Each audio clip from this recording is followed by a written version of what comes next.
Me gusta. Decía que voy a hablar y con mis invitados detrás me resulta un poco extraño.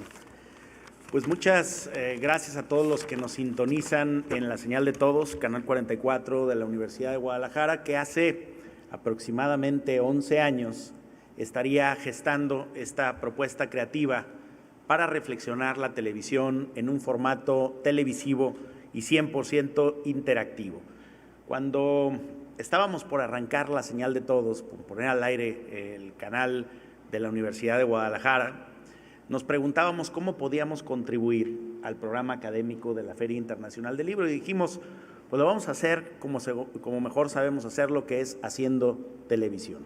Y entonces nos planteamos el reto de hacer un foro de talla internacional que pudiera convocar a los protagonistas del audiovisual a nivel iberoamericano para reflexionar la televisión, pero en un formato televisivo y 100% interactivo. Y eso es TV Morfosis. TV Morfosis no es un ciclo de conferencias, no son charlas, no son paneles, no es un seminario, no es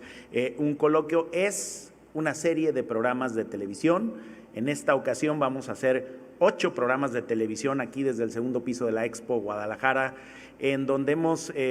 montado un foro con aproximadamente 5,000 metros cuadrados para hablar de narrativas audiovisuales y salud pública, con el título Misión Salud. Y todo esto es posible gracias a la anfitrionía de una institución que le da mucho valor a Jalisco en infraestructura, en presencia, en eventos, como lo es la Expo Guadalajara. Yo quiero agradecerle muy especialmente al presidente de la Expo Guadalajara que nos permita este año llegar nuevamente a un acuerdo para que desde este foro emblemático para toda América Latina la televisión se reúna a repensarse, a rediscutirse y a plasmar cuáles son los paradigmas de esas nuevas narrativas y cuáles son esos nuevos formatos que estamos abordando a partir de la llegada del COVID-19 y esta terrible enfermedad que nos obligó a confinarnos, pero que a quienes trabajamos en la comunicación nos obligó a mantenernos, a innovar,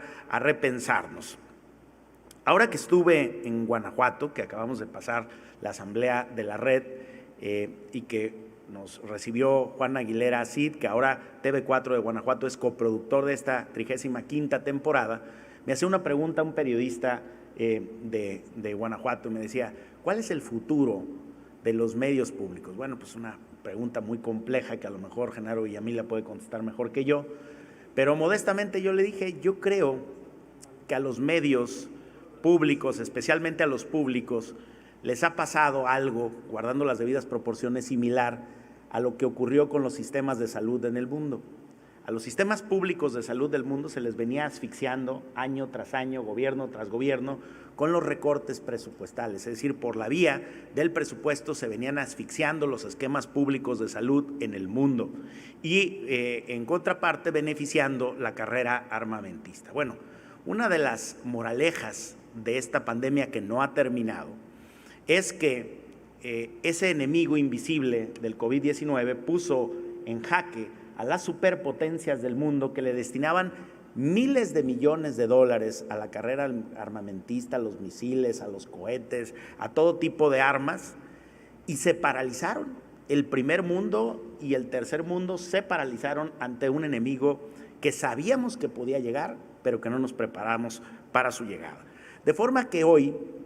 los países que habían apostado mucho a la medicina privada y que habían hecho un desdén del sector público, de sus servicios de salud, tuvieron que caer en cuenta, tuvieron que concluir que sin salud no hay soberanía nacional,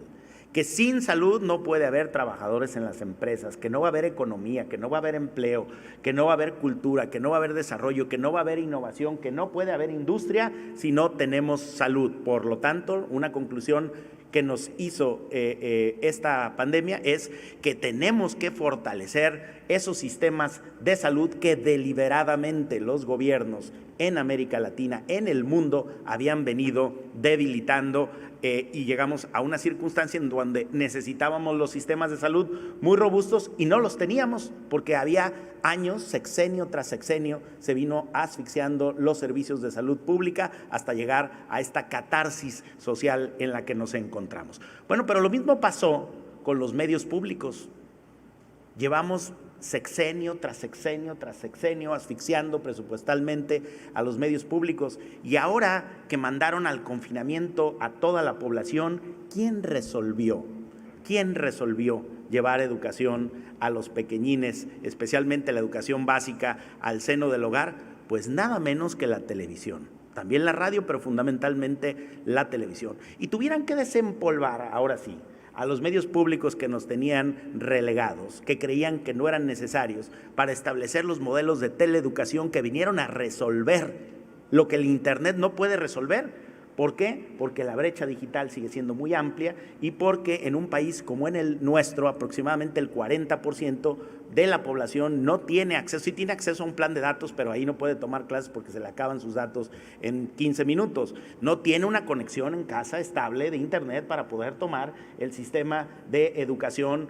interactivo que sería, por supuesto, mucho mejor que el televisado, pero eso todavía está muy lejos de ser una realidad. Y entonces, ¿qué tuvieron que hacer los gobiernos? Pues desempolvarnos a la televisión, ponernos a producir en calidad de emergencia contenidos, multiplexar nuestras señales para poner al aire los contenidos educativos. Y yo creo que hoy la conclusión, espero que puedan llegar nuestros gobiernos latinoamericanos, es que sin medios públicos robustos tampoco hay soberanía, que la comunicación es una actividad estratégica, como lo dijo el decreto del presidente López Obrador, que cuando mandó a casi todos los sectores al confinamiento, uno de los sectores que no paró fue la comunicación, y por eso es que la mayoría de los que aquí nos dedicamos a la televisión seguimos yendo a trabajar, seguimos produciendo, seguimos transmitiendo. Yo quiero hacer un reconocimiento al equipo de La Señal de Todos, de Canal 44, especialmente al área de los periodistas, que teniendo la posibilidad, pues somos un medio público, hubo una circular, hubo un sindicato que dijo todo el mundo tiene derecho a irse a su casa,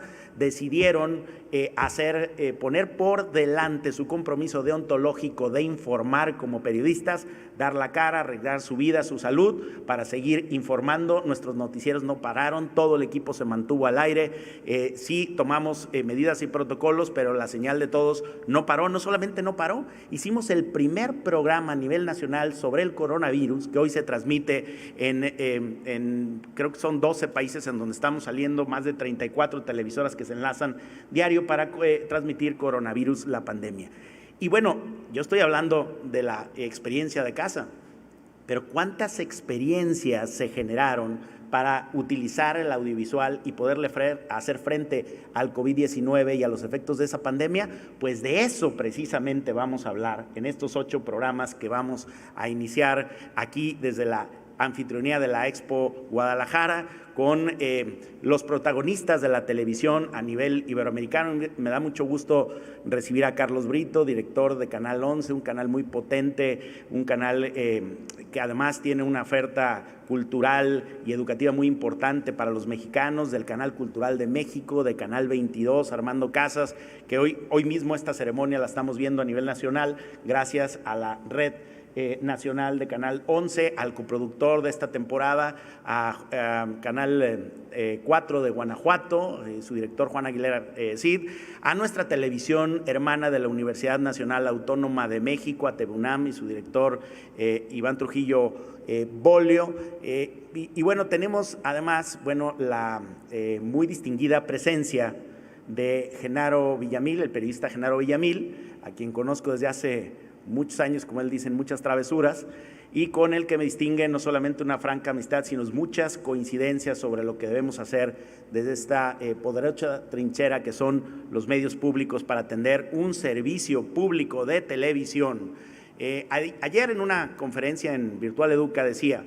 que no podemos nosotros argumentar que se justifica la telebasura porque eso es lo que los ciudadanos quieren consumir. Yo creo que no. Y hoy más que nunca nos dimos cuenta que es la ciencia y el conocimiento las únicas herramientas de las que dispuso la sociedad para resolver este grave problema de la pandemia, y que esa ciencia y ese conocimiento en buena medida llegó a través de las pantallas de la televisión pública. Tenemos el noticiero científico y cultural iberoamericano, que el año pasado aquí el doctor Medina nos entregó el premio Jalisco en modalidad de ciencia en el audiovisual para el noticiero científico y cultural iberoamericano, y déjenme seguir alimentando la egoteca diciéndoles que llegamos a esta temporada de Temorfosis con otro premio del que nos sentimos muy orgullosos. Nada menos que hace 2 meses en la Cineteca de la ciudad de Valencia, en España, se celebró la primera edición del certamen iberoamericano de contenidos audiovisuales, donde Temorfosis, la temporada del 2020, que no pudo ser presencial porque estábamos confinados, pero que la hicimos preproducida y postproducida, consiguió el premio. El jurado le otorgó el premio como mejor serie de contenido social a nivel iberoamericano. Así es que de esa forma llegamos, diríamos en Jalisco, echados para adelante, llegamos a hacer esta 35ª temporada, 35ª porque Temorfosis salió por primera ocasión de México, donde nació, a Colombia. Desde el 2013 se ha producido y transmitido Temorfosis en Colombia. En 2014 llegó a Brasil, se realiza Temorfosis en Brasil. En 2015 fue hasta el viejo continente, hasta la madre patria en España, donde en el taller de audiovisuales de la Universidad de Valencia, con el doctor Miquel Francés, se realiza Temorfosis. Después viajó a Costa Rica, más tarde lleva 2 ediciones en Nicaragua y trae todo un circuito de producción a nivel iberoamericano que hoy suma ya con esta 35 temporadas. Y bueno, finalizo diciendo que es verdaderamente un honor ser parte de este esfuerzo en el que mi único mérito